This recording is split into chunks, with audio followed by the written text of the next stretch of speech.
I'm Jemima Albayda. Most people call me Mima for short. I'm a rheumatologist here at Johns Hopkins, and I see patients both in arthritis and myositis, the myositis centers. But I am the director of the Musculoskeletal Ultrasound and Injection Clinic, and I head up our Musculoskeletal Ultrasound program for the fellows and for training. Well, I'm originally from the Philippines, and I came here to the US really so I could get better training and be the best doctor that I could be. And I was lucky enough to actually get into Hopkins for my fellowship. And I eventually stayed on, and really what's kept me here has really been the people. I was surprised to be in a place where you're just constantly surrounded by excellence, and that kind of environment has really pushed me to kind of be the best I could be and offer the best of what I had.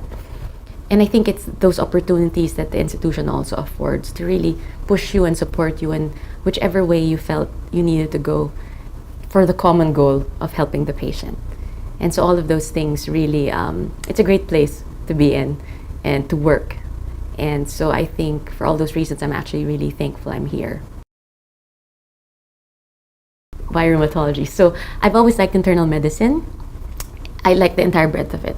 So when I was a resident, I felt adept at doing everything like cardiology, pulmonology, and so on.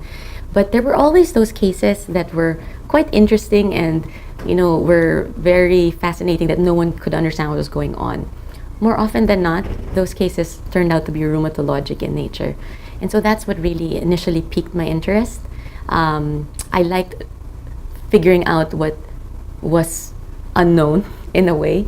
And so I ended up sort of going into that field and really not looking back. It's kept me being able to use all of my internal medicine because rheumatologic diseases really hit everything. So I think for all those reasons, I'm in the right field. One of the things I focus on here at Hopkins is really the applications of musculoskeletal ultrasound in rheumatology. So that's been fairly well validated in terms of looking at joints, right? So for arthritis, that's the one of the primary goals of the clinic that I run. Really using it for diagnostic and therapeutic purposes, we're able to really define objectively what the pathology is in the joint. So no more guessing. Where is it? Osteoarthritis? Are there osteophytes? Or is there inflammation that points to rheumatoid arthritis and so on?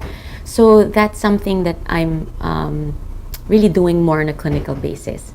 But one of my interests has also been in expanding that application of ultrasound to other less well studied areas, particularly putting together the other thing that I do, which is myositis, looking at inflammatory muscle disease.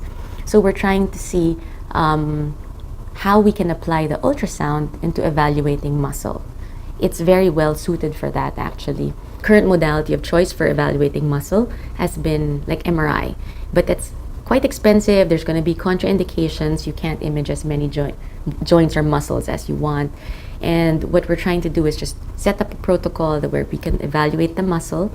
And then because ultrasound is fairly thought to be subjective or operator dependent, I've collaborated with the Applied Physics Lab here as well in Hopkins, and we're trying to apply machine learning on ultrasound studies to try and tease out a way to diagnose myopathies and myositis from normal muscle and so on. So that's quite an exciting project and something that's fairly new to the field. So stay tuned.